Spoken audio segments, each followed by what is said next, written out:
Hello viewers, আজ আমি দেখাবো ছাদের উপরে কিভাবে খুব কম খরচে একটা মুরগির খামার তৈরি করতে পারবেন এবং এই মুরগির খামার করতে কোথায় কত খরচ হয়েছে টোটাল ডিটেলস আমি আপনাকে দেখাবো, যাতে আপনারা আপনাদের নিজের বাড়ির ছাদে খুব কম খরচে মুরগির খাবার তৈরি করতে পারবেন। প্রথমে আপনাকে দেখাই যে কতখানি জায়গার উপরে আমরা এই খামারটা করেছি। এটা হচ্ছে আমাদের খামার। এখানে লম্বায় হচ্ছে টোটাল হচ্ছে 23 ফিট পুরো জায়গা, আর আমরা পাশে নিয়েছি টোটাল হচ্ছে 12 ফিটের মধ্যে। এই হচ্ছে খামারের টোটাল জায়গার অংশটুকু। এবার আসেন আমরা কোথায় কত টাকা খরচ হয়েছে এগুলো বিস্তারিত বর্ণনা দিচ্ছি।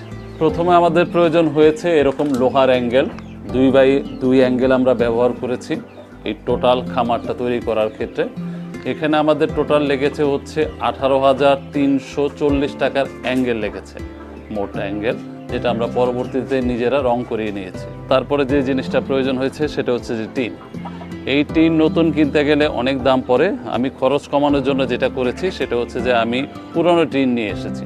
তো এখানে আমার এই পাশে প্লাস উপরে আমার যে পরিমাণ টিন লেগেছে সে টোটাল হচ্ছে 24,000 টাকার মতো টিন লেগেছে এই পুরো খামারটা তৈরি করার ক্ষেত্রে।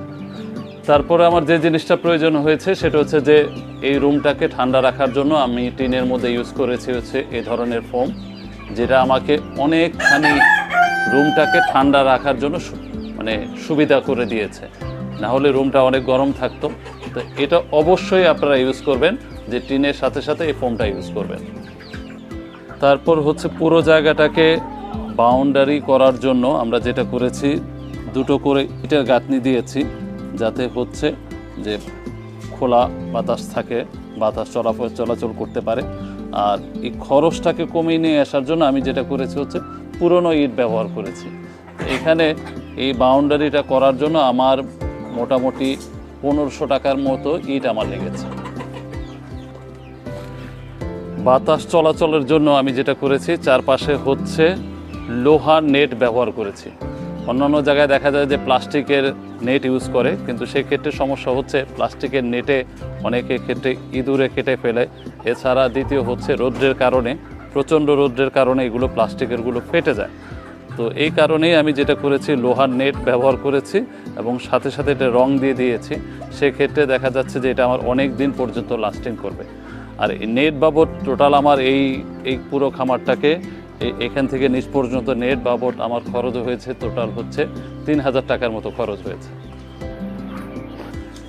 চারপাশে ইটের গাঁথনির পরে তারপর আমাকে যেটা করতে হয়েছে সেটা হচ্ছে যে পুরো জায়গাটাকে আমাকে ঢালাই করে নিতে হয়েছে। আর সেক্ষেত্রে আমার মোটামুটি প্রয়োজন হচ্ছে 5টির মতো সিমেন্টের প্রয়োজন হয়েছে এই পুরো জায়গাটাকে আমাকে ঢালাই করার জন্য। এছাড়া আমি এখানে ইলেকট্রিসিটির ব্যবস্থা রেখেছি, বড় লম্বা তার সহ, যাতে যখন আমরা ছোট ছোট বাচ্চা নিয়ে আসবো সেক্ষেত্রে এই তারগুলোকে আমি ঝুলিয়ে তাদেরকে পর্যাপ্ত তাপ যাতে দিতে পারি, সেক্ষেত্রে আমি এখানে কারেন্টের ইলেকট্রিসিটির ব্যবস্থা রেখেছি। সাথে এখানে 2টো ফ্যানেরও ব্যবস্থা রেখেছি, যেটা পরবর্তীতে আমি ফ্যানের ব্যবস্থা করব। তো এই ইলেকট্রিসিটি বাবদ আমার খরচ হয়েছে টোটাল হচ্ছে 2,000 টাকার মতো আমার খরচ হয়েছে। তাছাড়া পুরো জায়গাটা যাতে ঝড় বৃষ্টি থেকে নিরাপদ রাখা যায় আর বাতাস যাতে পর্যাপ্ত চলাফেরা করতে পারে, এই জন্য আমরা ইউজ করেছি এ ধরনের পাতলা তেরপাল পুরো চারপাশে। তো পুরোটা আমাকে তেরপাল দিয়ে ঢাকতে মোটামুটি 1800 টাকার মতো তেরপাল বাবদ খরচ হয়েছে। এছাড়া যা লেগেছে তা হচ্ছে বাকিটা হচ্ছে মজুরি, যেমন হচ্ছে এই রুমটাকে কমপ্লিট করার জন্য এই অ্যাঙ্গেল দিয়ে রুমটাকে কমপ্লিট করার জন্য ছাদসহ যেটা আমার মজুরি লেগেছে প্রায় 7,000 থেকে 8,000 টাকা। এছাড়া এখানে এই পুরোটাকে বাউন্ডারি দিয়ে ইটা দিয়ে করার জন্য যেটা আমার লেগেছে হচ্ছে ওস্তাগার বাবদ এখানে আমার খরচ হয়েছে প্রায় 2,000 টাকা।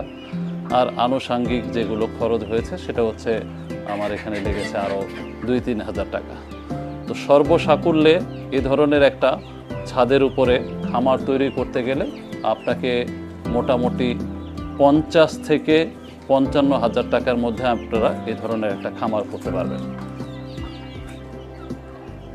আপনারা দেখতেই পাচ্ছেন এই ধরনের একটা খোলামেলা খামার পেয়ে মুরগিরা কত খুশি, তারা খুব আনন্দেই আছে। তো আমি আপনাদের সবাইকে রিকোয়েস্ট করব, যাদের এরকম একটা ছাদ আছে তো এই ধরনের ছাদটাকে আপনারা মুরগি পালতে পারেন এবং যেটা খুব কম খরচে এরকম একটা খামার তৈরি করে নিতে পারবেন। তো আশা করি আপনারাও উদ্যোগী হবেন এবং আপনারাও এই ধরনের খামার আপনারা নিজেদের ছাদে করবেন। আর নেক্সট ভিডিওতে আমরা দেখাবো যে কিভাবে মুরগিগুলো লালন পালন করতে হয় এবং কি কি খাবার খাওয়াতে হয়, এগুলো নেক্সট ভিডিও আমরা দেখাবো। আশা করি আপনারা আমাদের সাথেই থাকবেন। আর ধন্যবাদ। আর চ্যানেলটা অবশ্যই সাবস্ক্রাইব করবেন। আসসালামু আলাইকুম।